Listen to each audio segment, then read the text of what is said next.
Antes de comenzar no olvides suscribirte, darle like y comentar. Puedes seguirme en mis redes sociales para apoyarme y proponerme nuevas historias. Enlaces en la descripción.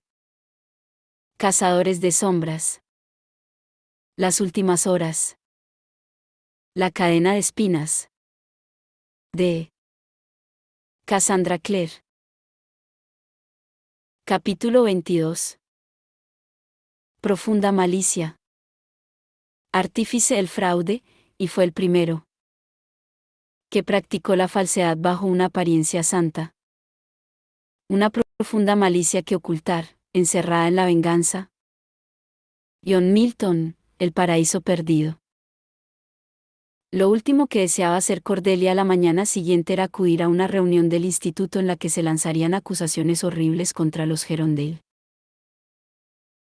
A pesar de su amistosa despedida con Lucie, apenas había dormido durante la noche, pues la despertaban sueños terribles en los que a la gente que quería la amenazaban demonios y ella no era capaz de levantar una espada para ayudarlos. O bien la espada se le caía y ella se quedaba gatas buscándola, o se le convertía en polvo en la mano. Y todos los sueños acababan igual, con Lucie, o James, o Matthew, o Alastair, o Sona, ahogándose en su propia sangre, en el suelo, con los ojos fijos en ella, desorbitados y acusadores. Se despertó con las palabras de Filomena Di Angelo resonando en sus oídos, cada sílaba una puñalada de dolor en su corazón. Eres la portadora de la espada cortana, que puede aniquilar cualquier cosa. Has derramado la sangre de un príncipe del infierno. ¿Podías haberme salvado? No puedo ir, le dijo a Alastair, cuando éste fue a su habitación para ver por qué no había bajado a desayunar. Su madre, al parecer, se les había unido, algo raro esos días, y aunque no iba a asistir a la reunión, estaba ansiosa porque sus hijos fueran, Cordelia a apoyar a su marido, por supuesto, y ambos para devolverles toda la amabilidad que los Gerondale habían mostrado con ellos desde su llegada a Londres. No puedo soportarlo. Laila, comenzó Alastair y se apoyó contra el marco de la puerta, estoy de acuerdo en que será horrible. Pero no vas por ti, vas por James y Lucie. Ellos lo soportarán mejor si tú estás allí. Pasó su mirada sobre ella, llevaba una vieja bata que Rhys había remendado varias veces. Ponte uno de esos vestidos que compraste en París. Que parezcas magnífica e irrefutable. Mira por encima del hombro a cualquiera que insulte a los Gerondale u ofrezca apoyo al inquisidor. Eres la esposa de James, si no vas, la gente dirá que dudas de él y de su familia. Que se atrevan. Musitó Cordelia, furiosa. Alastair sonrió. Eso es. Ahí está la sangre de Rostam en tus venas. Alastair miró al armario, que estaba abierto. Ponte el de seda marrón, dijo y, sin más, se quitó una mota de polvo del puño de su camisa y se fue abajo. La idea de que su ausencia podría usarse en contra de los Gerondale sacó a Cordelia de la cama a toda prisa. Se puso el vestido de seda color café, con sus bordados dorados, y engatusó a Risa para que le peinara con horquillas de topacio. Se aplicó un poco de colorete en las mejillas y los labios, se puso los guantes que James le había devuelto, y bajó la escalera con la cabeza bien alta. Ya que no podía llevar un arma, esa, al menos, sería su armadura. Su desesperación estaba empezando a convertirse en una emoción más vigorizante, enfado. En el carruaje, de camino al instituto, se despachó a gusto, entre mordiscos de un pastel de Ecles que Alastair, amablemente, había sustraído para ella de la mesa del desayuno, diciendo que no creía que nadie pudiera dar crédito a la idea de que los Gerondale estaban aliados con un príncipe del infierno. Era una acusación vertida por Tatiana Blackthorne, precisamente, y la mayoría del enclave conocía a Will y Tessa desde hacía décadas. A Alastair no le impresionó su razonamiento. Tu fe en la bondad de la gente es muy admirable. Pero está fuera de lugar. Mucha gente guarda rencor a los Gerondale por su posición. Charlotte fue una elección controvertida como cónsul y hay una creencia extendida, incluso entre aquellos a los que les caen bien, de que los Gerondale consiguieron su puesto en el instituto gracias a ella. único motivo por el que sabes eso, es porque te has juntado con gente baja y resentida como Egastes Poncevi, señaló Cordelia. Cierto, admitió Alastair, pero si no fuera por mis viles amistades del año pasado, no tendría la aguda percepción de sus pensamientos que sin duda tengo. Lo que digo es que nunca infravalores los deseos de la gente de causar problemas si creen que pueden sacar algo de ello. Cordelia suspiró mientras se sacudía las migas del regazo. Bueno, la verdad es que espero que te equivoques. Alastair no se equivocaba. A los 20 minutos de reunión, con Briestock y Charlotte mirándose el uno al otro y todo el enclave rugiendo, Cordelia tuvo que admitir que quizá hubiera minimizado el asunto.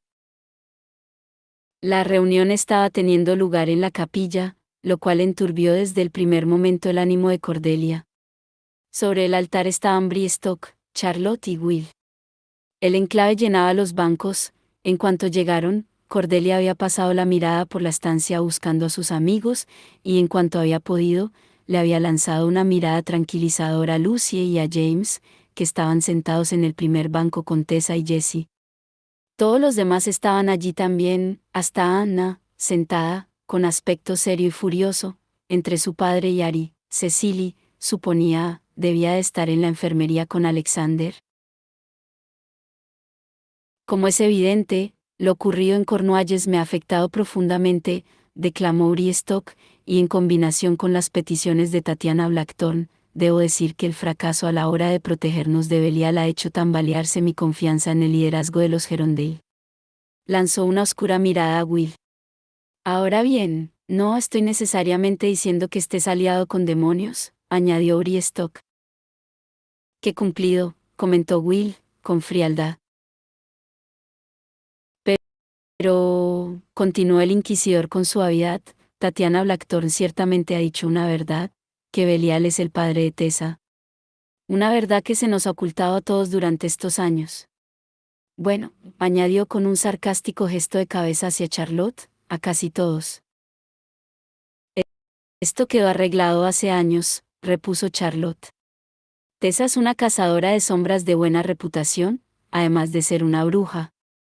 Es una situación exclusiva de ella, causada por una mundana con malas intenciones y no es probable que se pueda repetir. La identidad del demonio padre de Tessa no la conocía nadie, ni siquiera Tessa, hasta hace poco.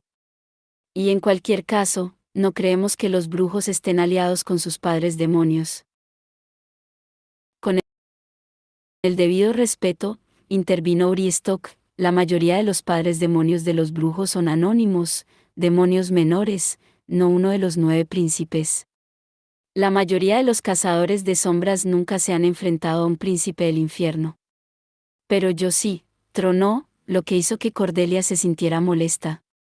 Lo que había hecho no había sido enfrentarse a Belial, sino desmayarse en su presencia. No puedo ni contar la profundidad de su maldad. Pensar que es el padre de Tessa Gerondale me hace estremecer. Recuerdo esta misma discusión, insistió Charlotte. Hace 25 años. Yo estaba allí. Y tú también, Maurice. Los desvaríos de Tatiana Blackthorne, que es, y ella misma lo ha admitido, aliada de Belial, no deberían desenterrar otra vez este debate. Tras un momento de silencio, Eunice Poncevi se levantó, con las flores de su sombrero temblando con su agitación. Quizá no deberían desenterrarlo, Charlotte. Pero, ¿lo han hecho? ¿Qué quieres decir, Eunice? Preguntó Tessa. Aunque Cordelia conocía su edad real, Tessa seguía pareciendo una veinteañera. Iba vestida con sencillez y tenía las manos cogidas en el regazo. Cordelia sintió una especie de pena desesperada por ella, como la que habría sentido por una chica de su propia edad, allí en el punto de mira del enclave. Lo que Eunice quiere decir, opinó Martin Wentworth, es que aunque es cierto que todos sabíamos que la señora Gerondale era una bruja, el hecho de que su padre demonio sea un príncipe del infierno, y que lo supierais y lo ocultarais, bueno, puede que esté dentro de la ley, pero no inspira confianza. Un murmullo recorrió la sala. Parece que el enclave de Londres ha perdido la fe en los Gerondale para dirigir nuestro instituto, dijo Briestock. De hecho, si hubieran hablado antes, puede que yo no tuviera que llevar el terrible sello marcado en mi brazo. Frunció el ceño. No hables por el enclave, dijo Smear Castle, inesperadamente. Quizá Tessa sí que supiera que su padre era Belial. ¿Por qué iba a contárselo a nadie, sabiendo que el resultado sería este tribunal? Para sorpresa de Cordelia, Charles se puso en pie. Esto no es un tribunal, dijo. Su cara parecía tensa, como si una fuerza invisible le estirara la piel. Es una reunión que celebramos para decidir cuáles serán nuestros siguientes pasos. ¿Nuestros pasos? Preguntó Will. Miraba a Charles con una especie de desconcierto herido. ¿Charles estaba intentando ayudar?, se preguntó Cordelia. Pero la expresión de Charles era horrible. Y no había acabado de hablar. Se volvió para mirar a toda la sala, con la mandíbula apretada. Soy el único de mi familia que tiene el coraje de decirlo, añadió, pero el inquisidor tiene razón. La mirada de Cordelia se clavó en Matthew. Tenía los ojos apretados con fuerza, como si estuviera intentando acallar todo lo que había alrededor. Henry, a su lado, parecía a punto de vomitar. Charlotte se quedó inmóvil, pero el esfuerzo que le costaba era notorio. Conozco a los Gerondeles de siempre, continuó Charles, pero la revelación de este terrible secreto nos ha conmocionado a todos. Desearía aseguraros a todos que a mí no me fue comunicado, a pesar de que mi madre sí lo sabía. Creo que los Gerondel tenían el deber de contarlo, y que mi madre tenía ese mismo deber. Mi lealtad hacia la familia no puede justificar esta inadmisible omisión. Hubo un silencio terrible. Cordelia miró a Charles. ¿Qué estaba haciendo? Era de verdad tan despreciable que traicionaría a su propia familia. Echó una mirada a Alastair, que esperaba que estuviera temblando de rabia, pero ni siquiera estaba mirando a Charles. Miraba al otro lado de la sala, a Thomas, que estaba sentado con los puños apretados, como si apenas pudiera contenerse para no lanzarse contra Charles. Charles, dijo Gideon, cansado. Hablas para proteger tu propia ambición, aunque el ángel sabe lo que ha corrompido tanto tu corazón. No hay ninguna prueba que indique una alianza entre los Gerondale y Belial, aunque intentes implicar lo contrario. No estoy diciendo eso, masculló Charles. Pero lo estás insinuando, replicó Gideon. Es una táctica cínica. En un momento en el que el enclave debería permanecer unido, para vencer la amenaza que Belial aún supone, tú estás intentando dividirnos. Está hablando por aquellos que no supimos hasta ayer que el instituto estaba habitado por la descendencia de un príncipe del infierno. Gritó Briestock. De verdad que nunca ha hecho un intento, nunca ha contactado con su sangre. James se puso en pie. Tenía el mismo aspecto que cuando sostenía la pistola entre las manos, un ángel vengador, con ojos como esquirlas de oro. Si él intentara contactarnos, gruñó, ¿nosotros lo rechazaríamos? Cordelia empezó a ponerse en pie también. Los defendería, pensó. Juraría por activa y por pasiva que nadie tenía más razones para rehusar a Belial que los Gerondale. Hablaría a favor de James y Lucie. Una mano le tocó el brazo. Por un segundo, pensó que era Alastair, apremiándola a sentarse de nuevo. Pero para su sorpresa, era Christopher, al que creía en la enfermería. La miraba con una seriedad extraña en los ojos púrpura oscuro tras las gafas que le daban aspecto de búho. Ven conmigo, dijo en voz baja. Rápido. Nadie se dará cuenta con este barullo. Alastair los miró a ambos y se encogió de hombros como indicando que no tenía más idea que ella de las intenciones de Christopher. Christopher, susurró Cordelia. Tengo que hablar en su favor. Si realmente deseas ayudar a James, replicó Christopher, con una intensidad que Cordelia le había oído pocas veces, ven conmigo. Hay algo que debes saber. Y pasó la reunión en un estado de desconcierto mudo. Ya sabía que a su padre no le gustaban los Gerondel, sus extrañas notas lo habían dejado claro.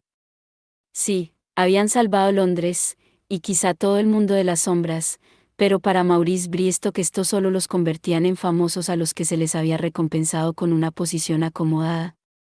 A diferencia de él, un devoto servidor público dedicado a las necesidades de la clave. Consideraba que Will y Tess habían tenido 20 años para demostrar que eran buenos administradores del Instituto de Londres, y el resentimiento de su padre le parecía pequeño y mezquino, indigno de él. Pero resultó no ser pequeño en absoluto, al contrario, se había vuelto tan grande que en cuanto el hombre había detectado una debilidad en su posición, se había lanzado contra ellos. Se había sentado con los Lightwood, por supuesto, mezclada con ellos, con Gabriel a la izquierda y Anna a la derecha. Cuando su padre señaló con el dedo a aquellos que acusaba, estaba apuntando a Ari. Su madre, curiosamente, no estaba allí. Ari se preguntó por qué. Ari hubiera cogido la mano de Anna, pero ésta se sentaba tensa, con los brazos cruzados. Como siempre, en presencia de una amenaza, su rostro se volvía pétreo. Finalmente, cuando el griterío llegó a un punto álgido, se propuso un descanso para que todo el mundo se calmara. Mientras la gente empezaba a dispersarse en pequeños grupos, con los Gerondale y los Lightwood juntos, y Matthew con sus padres, Ari vio a Alastair, aunque, donde estaba Cordelia, cruzar la sala en dirección a Charles, que estaba obstinadamente solo, e iniciar una conversación con él. Bueno, no era exactamente una conversación, fuera lo que fuese lo que Alastair le estaba diciendo, lo hacía en voz baja y furioso, acompañándolo por gestos urgentes. Charles seguía mirando al frente, como si Alastair no estuviera allí. Por el ángel, pensó Ari. ¿Cómo he podido siquiera fingir estar comprometida con este hombre? Y entonces vio a su padre. Mientras él bajaba del altar y se dirigía a una puerta lateral, ella se puso en pie. Con un ligero toque en el hombro a Anna, se dirigió al pasillo entre los bancos y se apresuró a salir por la misma puerta lateral. Al otro lado había un pasillo de piedra, en el cual su padre paseaba de arriba abajo. Parecía más pequeño que en el altar, donde era centro de todas las miradas. Murmuraba para sí, aunque ella solo pudo distinguir algunas palabras, Belial, y tienen que ver la verdad, y una de sus palabras favoritas, injusto. Padre, dijo, ¿qué has hecho? Él levantó la vista para mirarla. Esto no es asunto tuyo, Ariadne. Tienes que saber que nada de lo que has dicho es cierto. Eso no es lo que yo sé, masculló.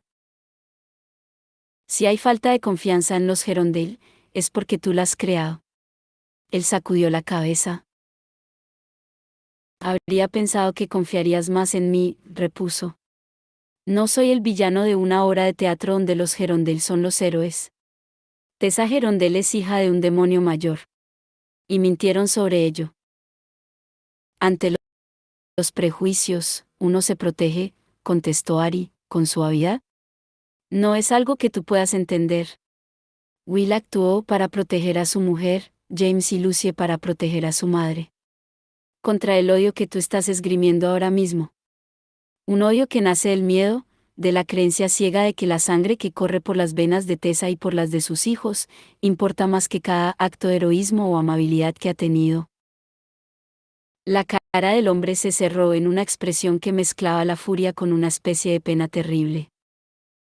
Te han subyugado, dijo con voz ronca. Los Gerondale, que vinieron de la nada a mandar sobre nosotros, todos ellos practicantes de magia.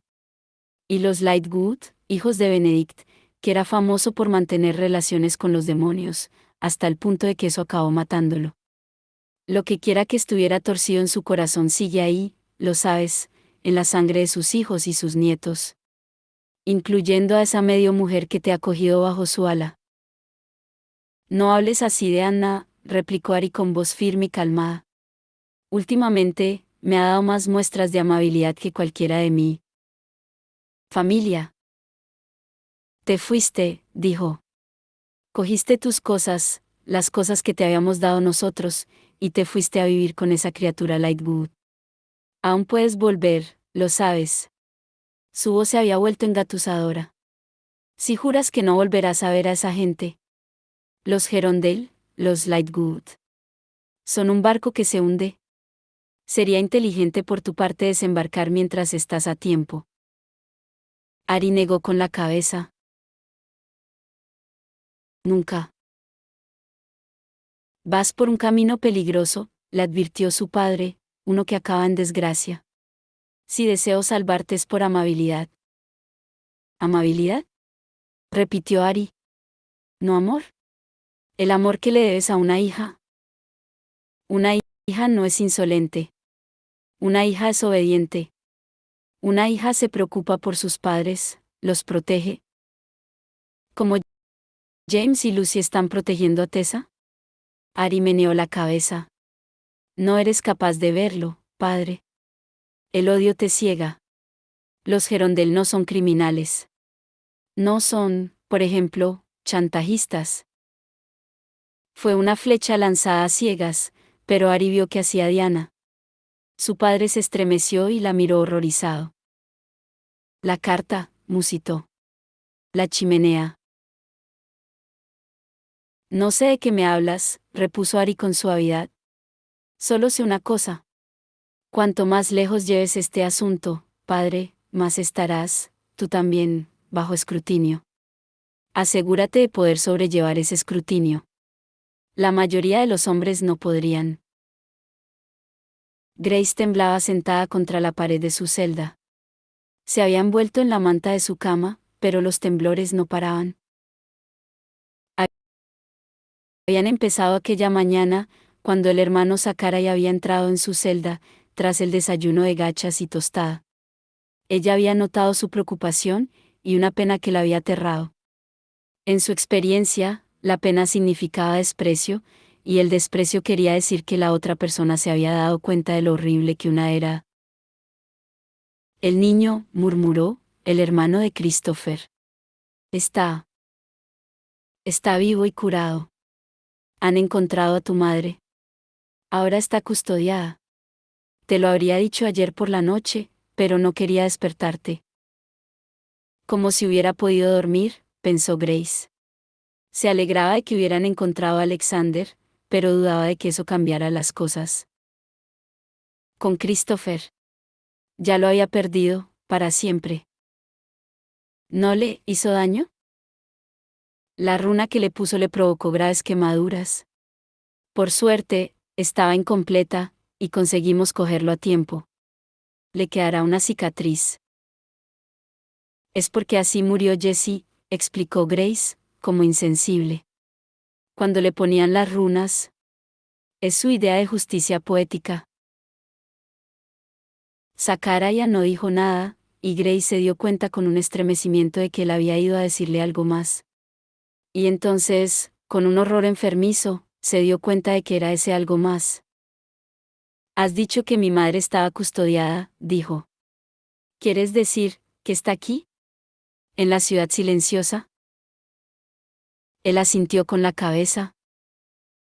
Dado su historial, parecía crucial tenerla en un lugar donde se conozcan todas las salidas y estén vigiladas, y donde no puedan abrirse portales. Grace sintió como si fuera a vomitar. No, jadeó. No. No la quiero cerca de mí.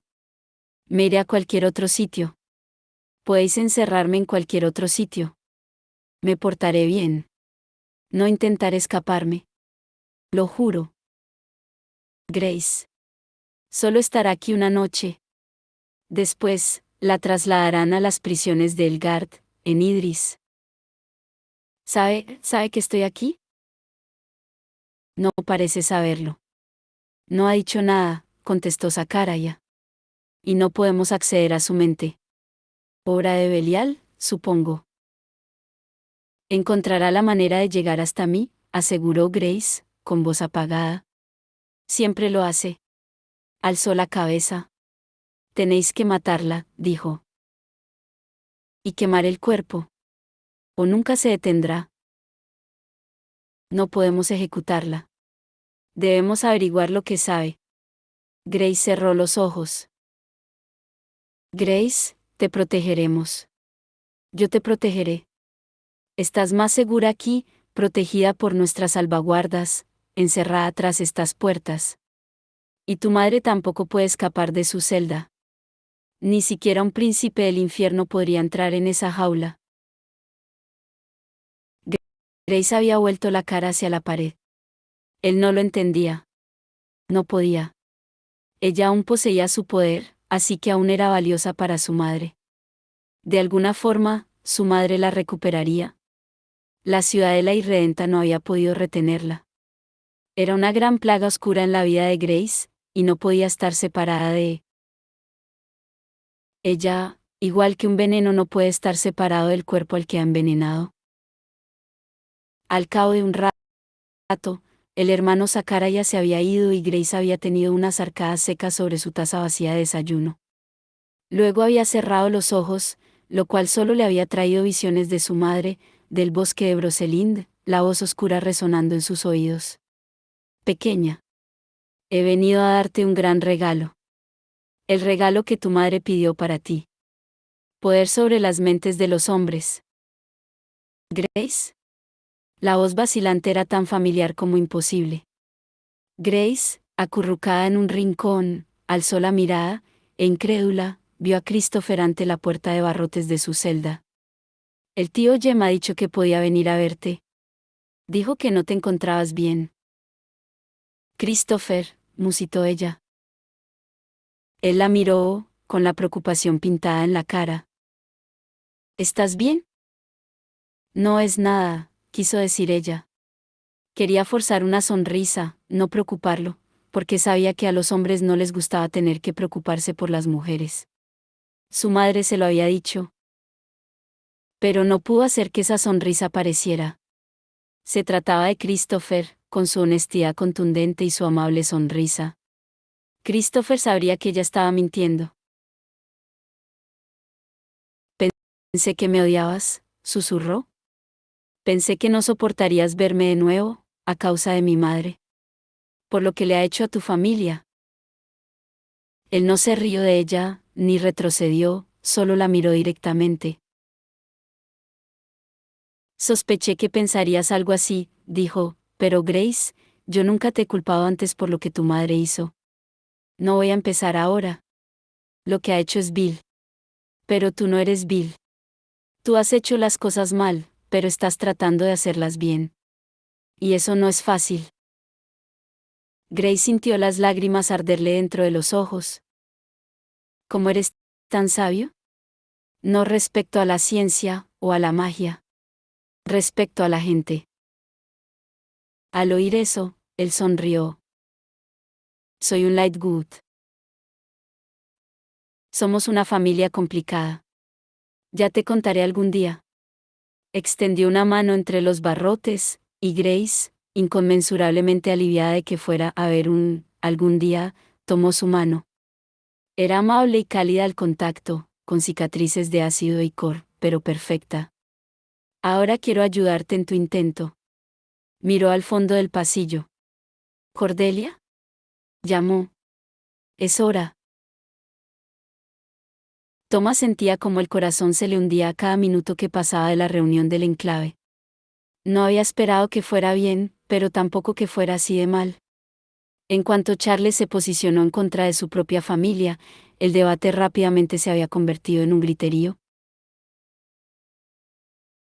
Thomas deseaba ponerse en pie para gritar algo hiriente, algo que hiciera a Charles avergonzarse, que condenara su traición, algo que hiciera ver al enclave lo ridículo y atroz que era todo aquello. Pero las palabras nunca habían sido su fuerte. Estaba allí sentado, con Eugenia a su lado, pálida e incrédula, y le empezaba a doler la cabeza por la tensión. Se sentía torpe, demasiado grande y completamente inútil. Mientras los adultos alrededor murmuraban entre sí, Thomas intentó captar la atención de Matthew. Imaginaba Thomas, debía de estar sorprendido hasta la náusea por las palabras de Charles, pero parecía decidido a no mostrarlo.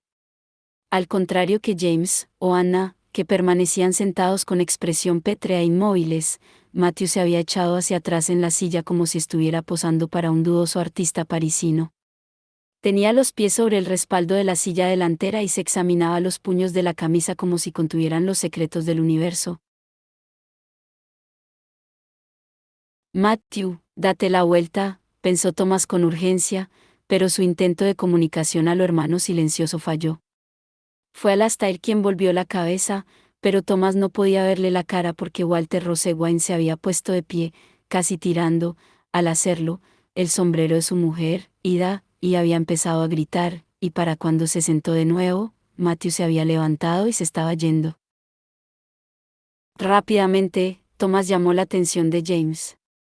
A pesar de lo tenso de la situación, James asintió, como queriendo decir, ve tras él, Tom. No, no tuvo que indicárselo 2 veces. Para Thomas, cualquier cosa era mejor que estar allí sentado, incapaz de cambiar el curso de los acontecimientos. Siempre prefería tener algo que hacer, una herramienta en la mano, un camino que seguir, daba igual lo estrecho o peligroso que fuera. Se levantó y se apresuró a salir de la fila de bancos, tropezando con varios pies al hacerlo. Se lanzó a la carrera por el instituto hasta el recibidor, sin molestarse en parar a recoger el abrigo. Salió al frío justo cuando el carruaje que Matthew había tomado prestado salía por las puertas del instituto. Maldita sea. Thomas se preguntó si a sus padres les importaría que les cogiese el carruaje para la persecución. Probablemente sí, a decir verdad, pero... «Podemos usar mi carruaje», dijo una voz. Thomas se volvió sorprendido y vio a Alastair tras él, sosteniendo tranquilamente el abrigo de Thomas. «No me mires así. Estaba claro que iba a seguirte. Allí no puedo hacer nada, ¿y Cordelia ya se ha ido?» «¿Ido a dónde?», se preguntó Thomas, pero no había tiempo para preguntas. Cogió su abrigo de manos de Alastair y se arrebujó en él, agradecido por el calor. «Voy a buscar Matthew», explicó, y Alastair le echó una mirada torva que claramente decía, «Sí, ya lo sabía». «¿Y a ti no te cae bien Matthew?» «Después de lo que acaba de hacer Charles, tu amigo Matthew estará desesperado por beber», dijo Alastair. No había nada acusador o despectivo en su tono, era solo información. «Y tengo mucha más experiencia que tú cuidando de borrachos. Alguna vez, hasta he conseguido impedir que llegaran a beber. ¿Vamos?». Thomas empezó a poner objeciones, aunque no estaba muy seguro de a qué, pero el carruaje Carstairs ya estaba entrando al patio, con su conductor resguardado del frío con una gruesa manta. Alastair cogió a Thomas por la manga y bajaron los escalones. Un momento después, estaban en el carruaje y este ya avanzaba por el resbaladizo patiolado. De camino a la terrible fiesta de Navidad, Thomas se había dicho a sí mismo que debería aprovechar el tiempo que pasara en el carruaje con Alastair. Aunque Alastair había estado raro toda la noche, con una especie de emoción reprimida hacia él, como si estuviera planteándose contarle un secreto o no. Por supuesto, no le había contado nada, aún así, Thomas había disfrutado de estar a solas con él. Y se había dicho a sí mismo que estaba bien disfrutar de eso, siempre y cuando recordara que Alastair no iba a ser una presencia constante en su vida. Que Alastair probablemente se fuera en cuanto naciera el bebé. Intentó disfrutarlo en ese momento, pero tenía un nudo en el estómago por James y su familia, por Matthew, por todo lo que había pasado. El carruaje botó sobre un bache de la carretera. Thomas se reacomodó. «Ha dejado de beber, ¿sabes?», informó. Alastair miró hacia la ventanilla. Pestañeó contra la luz invernal. «Sigue siendo un alcohólico», contestó. «Siempre lo será, incluso aunque no vuelva a beber nunca». Thomas soltó un ligero resoplido nasal. «Si vas a decirle ese tipo de cosas a él». «Mi padre dejó de beber una docena de veces», explicó Alastair. «Podía pasarse semanas, meses, sin beber. Pero entonces pasaba algo, una decepción, un contratiempo menor, y empezaba otra vez. ¿Alguna vez has deseado algo que sabes que no puedes tener, pero de lo que no consigues apartarte? Preguntó, mirando a Tomás con una repentina franqueza. Algo que ocupa todos tus pensamientos, despierto y dormido, con recordatorios de lo mucho que lo deseas. Tomás fue de nuevo consciente de estar a solas en el carruaje con Alastair. Recordó a Bárbara riendo nerviosa porque había besado a Oliver Hallward en su carruaje, el espacio tan pequeño compartido, el placer de portarse mal. Y se dio cuenta de que, muy probablemente, se estaba poniendo rojo como un tomate. Matthew necesita que le digan que hay esperanza. Yo no he dicho que no lo hubiera, replicó Alastair, tranquilo. Solo que es un viaje difícil. Es mejor que lo sepa, para poder estar preparado. Se frotó los ojos con un gesto que lo hizo parecer más joven. Necesita un plan. Lo tiene, indicó Thomas y se lanzó a explicarle el plan de tratamiento de Christopher, sacando a Matthew del alcohol poco a poco, de forma medida y voluntaria.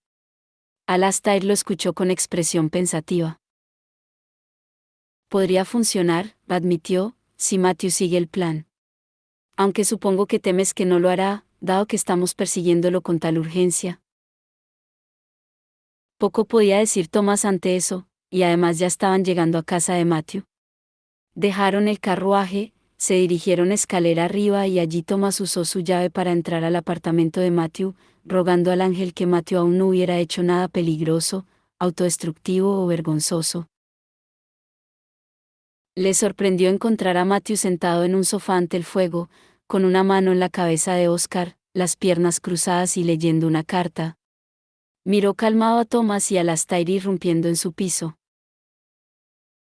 Thomas, dijo Matthew. Veo que has venido para averiguar si me había tirado o no directo a por la botella de brandy. Y que has traído a Alastair, notable en el manejo de borrachos. ¿Y bien? Preguntó Thomas, sin molestarse en disimular. ¿Has bebido? Matthew miró a Alastair. Thomas intuía que Matthew podría ver la presencia de Alastair como una traición, y se había preparado para ello. Pero Matthew más bien parecía un general que por fin se ha encontrado a su enemigo en el campo de batalla y descubre que ambos están de acuerdo en que todos esos años de derramamiento de sangre no merecían la pena. Solo lo que Christopher me asignó, respondió Matthew. Supongo que tienes que creerme. O decidir si te parece que estoy borracho. Pero en realidad no se trata de parecer borracho, ¿no? Intervino Alastair, desabotonándose el abrigo. Mi padre, al final, tenía que beber para parecer normal. Yo no soy tu padre, replicó Matthew, gélido. Eres mucho más joven. Llevas bebiendo mucho menos tiempo. Tus probabilidades son mucho mejores, afirmó Alastair, remangándose. Thomas no tuvo tiempo a considerar lo mucho que los antebrazos de Alastair parecían pertenecer a una estatua de Donatello, porque Alastair ya estaba cruzando la estancia hacia las estanterías donde Matthew guardaba las bebidas. Thomas dice que has dejado de beber, continuó Alastair. Pero veo que aún tienes todo esto aquí. Seleccionó una botella de whisky y la destapó pensativo. No lo he tocado desde que volví de París, aseguró Matthew, pero sigo teniendo visitas. Vosotros dos, por ejemplo, aunque no estoy seguro de que esto sea una visita y no una misión de rescate. Las visitas dan igual, replicó Alastair sin rodeos. Tienes que deshacerte de esto. De todo. Y sin previo aviso, se dirigió a la ventana y empezó a vaciar la botella hacia la calle. Bebida gratis para los mundanos. Añadió. Te van a adorar. Matthew puso los ojos en blanco. Sí, he oído que los mundanos prefieren que les sirvan la bebida por encima de la cabeza desde un cuarto piso. ¿Qué crees que estás haciendo exactamente? Tomás, haz que pare. Pero Alastair meneaba la cabeza. No puedes tener esto cerca todo el rato. Hará que cada momento sea una lucha, en la que podrías tomar un trago y tendrías que estar una y otra vez decidiendo que no. ¿Crees que no tengo ningún tipo de autocontrol? Preguntó Matthew. ¿Que no puedo aguantar una pequeña tentación? La aguantarás, respondió Alastair, sombrío, hasta que llegue un día que caigas en ella. Volvió hacia la estantería a coger otra botella. De vuelta en la ventana, se volvió a mirar a Matthew. Tener todo esto aquí es como pedirle a un adicto que viva en un fumadero de opio, dijo. Nunca vas a poder volver a beber de vez en cuando. El alcohol siempre va a tener un significado para ti que no tiene para otra gente. Deshacerte de esto te lo hará más fácil. ¿Por qué no dejar que sea fácil? Matthew dudó un momento, y Thomas, que lo conocía bien, supo leer la respuesta en su mirada, porque no merezco que las cosas sean fáciles, porque el sufrimiento es parte del castigo. Pero Matthew no diría eso delante de Alastair, y quizá fuera mejor así. Matt. Thomas se sentó en la silla que estaba frente a Matthew. Oscar golpeó el suelo con la cola. Oye, entiendo que quisieras largarte de esa reunión de locos, con Charles diciendo esas cosas, yo. Creo que el inquisidor está chantajeando a Charles, dijo Matthew. Alastair, que había acabado con el whisky y estaba empezando a tirar la ginebra, intercambió una mirada sorprendida con Thomas. A mí me pareció que Charles simplemente le estaba haciendo la pelota, como siempre, repuso Alastair. No necesita motivos. Todos sabemos cómo es. Matthew agitó el papel que había estado leyendo. El inquisidor está chantajeando a alguien. Ari encontró esto en la chimenea. Léela, Tom. Thomas cogió la carta. Levantó la vista tras una rápida lectura y se encontró con la atenta mirada de Alastair. Bueno, sí, dijo Thomas, el inquisidor está chantajeando a alguien. Pero no pone que sea a Charles. He estado pensando para quién podría estar dirigida la carta, explicó Matthew. Bueno, Anna, Ari y yo. La reacción nos deja pocas posibilidades, Egastes, Toby, suspiró. No quise pensar en Charles. Pero ahora estoy seguro. Miró a Alastair. Tendría que haberme levantado en mitad de la reunión. Denunciarlo. Pero, es mi hermano. Está bien, dijo Thomas. Si Briestock lo está chantajeando para que lo defienda, eso quiere decir que Charles no cree realmente lo que está diciendo. Son Briestock y unos pocos compinches los que están intentando culpar a tío Will y tía Tessa. Denunciar a Charles no resolvería la raíz del problema. Alastair, que permanecía en la ventana, titubeó. Pero... Thomas lo miró. ¿Qué? Debería suponer, preguntó Alastair, que a Charles lo están chantajeando por... No por ti específicamente, contestó Matthew, y Thomas vio que Alastair se relajaba ligeramente. Pero podría ser, en general, porque le gustan los hombres y no las mujeres. Briestock es un idiota, afirmó Thomas, furioso. ¿Y Charles, es que tanto se avergüenza? No puede creer de verdad que a tus padres les importe, o que el enclave que lo conoce desde siempre, lo vaya a rechazar. Piensa que arruinaría su carrera política, explicó Alastair. Se supone que va a ser el próximo cónsul. No sé si lo sabíais. Yo, personalmente, no, respondió Matthew, seco. Era su sueño, contó Alastair, y supongo que es difícil renunciar al sueño de uno. Thomas vio que Alastair estaba haciendo un esfuerzo por ser justo. Piensa que sin su carrera, no tendría un objetivo. Cree que no puede ser un hombre de familia, ni tener hijos, que su único legado será como cónsul. Teme perder eso. Creo que lo guía una mezcla de vergüenza y miedo. Suspiró. La verdad es que me gustaría creer que a Charles lo están chantajeando. Y no que se ha vuelto contra su propia familia para tener la aprobación de Briestock. Puede ser una rata insufrible, pero nunca lo he creído un monstruo. Yo tengo que creer que se puede razonar con él, dijo Matthew. Por eso vine aquí. Para volver a leer la carta. Para estar seguro. Suspiró. Hablaré con él en cuanto pueda. Alastair se cruzó de brazos. Si quieres, cuando lo hagas, vamos contigo. Matthew miró a Thomas, sorprendido. Thomas asintió dando su aprobación, pues claro que irían con Matthew. Eso sería mejor, aceptó Matthew, haciendo frente a una clara reticencia. No es probable que Charles me escuche a mí. Pero a ti, Alastair. Tú lo conoces de una forma que nosotros no. Fíjate, dijo Thomas, sintiéndose audaz, vosotros dos pensando que no tenéis nada en común, y aquí estáis, ambos sois expertos en el mismo cretino pomposo. Matthew rió en silencio. Alastair le echó a Thomas una mirada irónica, pero a Thomas le pareció que le había hecho un poco de gracia. Era una situación complicada, era evidente, y no creía que Charles reaccionara bien al enfrentarse a los tres.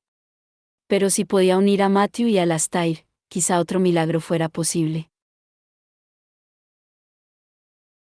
James estaba solo en su habitación, y empezaba a anochecer. Las horas después de la reunión habían sido horribles. Will, Lucie, Tessa y él, todos reunidos en la salita delantera. Jessie se había ido a su cuarto para darles privacidad, donde habían pasado tantas tardes felices leyendo y charlando, o simplemente disfrutando en silencio de la mutua compañía. En ese momento estaban en silencio, también, con Lucy acurrucada al lado de Will, como cuando era pequeña, y Tessa mirando absorta al fuego. Will había hecho lo posible por tranquilizarlos, pero apenas podía esconder el enfado y la incertidumbre. ¿Y James? James estaba sentado, abriendo y cerrando las manos, deseando hacer algo por su familia, pero sin la más mínima idea de qué podría hacer. Finalmente, se había excusado y se había ido a su habitación. Ansiaba desesperadamente estar solo. En realidad, quería desesperadamente estar con Cordelia. Ella tenía la sorprendente capacidad de aportar lógica e incluso humor a las situaciones más oscuras. Pero, sin duda, Cordelia habría vuelto a Cornwall Gardens. James no creía que se hubiera quedado hasta el final de la reunión. Suponía que no podía culparla, pero aún así. No sé qué voy a hacer respecto a James. Había sentido una brizna de esperanza tras oír la conversación con Matthew, pues al menos, no sé qué voy a hacer, no lo amo en absoluto. Y, sin embargo, Cordelia era una amiga leal. James realmente había esperado, tras el final de la horrible reunión, verla entre la gente, seguro que estaría allí como amiga, como colega, aunque no fuera como esposa. Su ausencia había sido como una bofetada. Se preguntaba si sería el golpe de darse cuenta o el de aceptarlo. Aceptar que la había perdido. Que se había acabado. Llamaron a la puerta. James había estado yendo de arriba y abajo, se volvió y fue a abrir. Para su sorpresa, Jessie estaba en la entrada.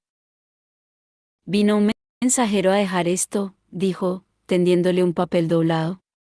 Pensé que sería buena idea traértelo. Dios sabe que me gustaría ser un poco útil en esta pesadilla. Gracias, respondió James con voz ronca. Cogió el papel y lo desdobló, consciente de que Jessie lo miraba. James, tengo que verte inmediatamente en Curzon Street para algo muy urgente. Te espero allí. Cordelia. Se quedó inmóvil. Las palabras parecían bailar por la página ante sus ojos. Leyó la nota otra vez, no podía ser verdad que dijera lo que decía. ¿Es de Cordelia? Preguntó Jessie, alertado, sin duda, por la expresión de James.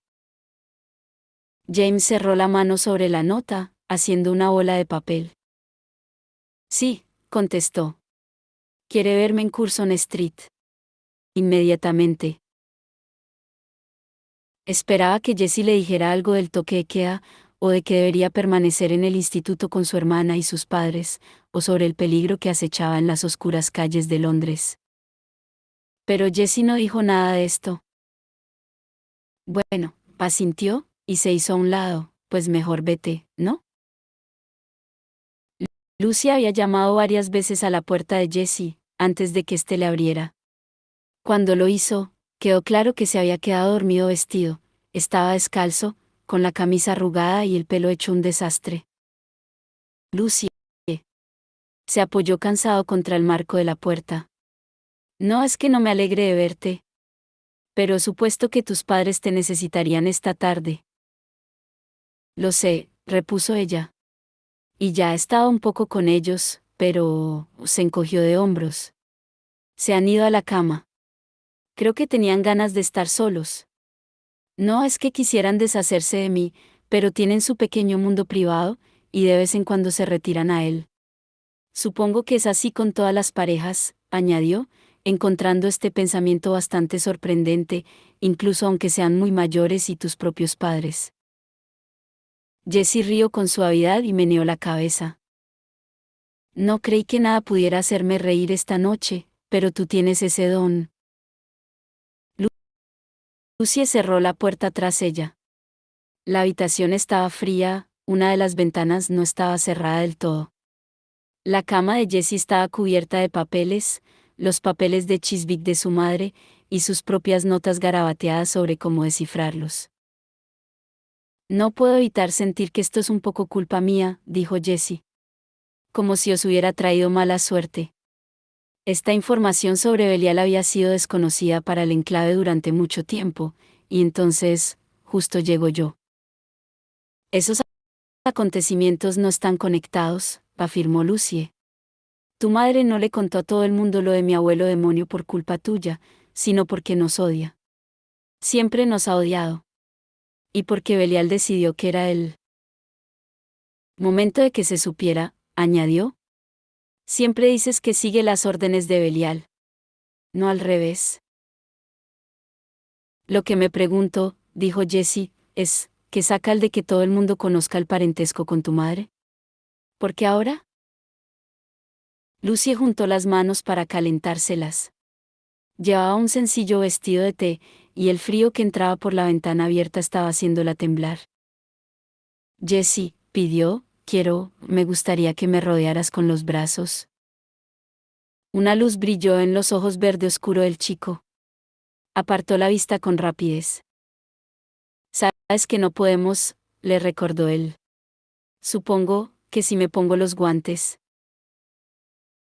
No quiero que te pongas los guantes, replicó Lucy. No quiero luchar contra lo que sucede cuando nos besamos. Esta vez no. Quiero seguir hasta donde me lleve. Jessie parecía asombrado. Por supuesto que no. Lucy, podría ser peligroso. Me he dado cuenta de algo, explicó ella. Belial siempre ha puesto su atención en James. Lo empujó para que cayera en las sombras, lo obligó a ver cosas que él no quería ver y a sentir lo que no quería sentir. Durante todos estos años, yo he estado protegida contra Belial, porque mi hermano estaba en el medio. Dio un paso hacia él.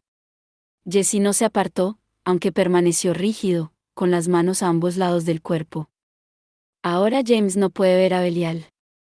Todo el esfuerzo con el espejo, el peligro que corrió, fue para ver un atisbo de las obras de mi abuelo. Si hay una posibilidad de que yo pueda ver ese atisbo, debo intentarlo.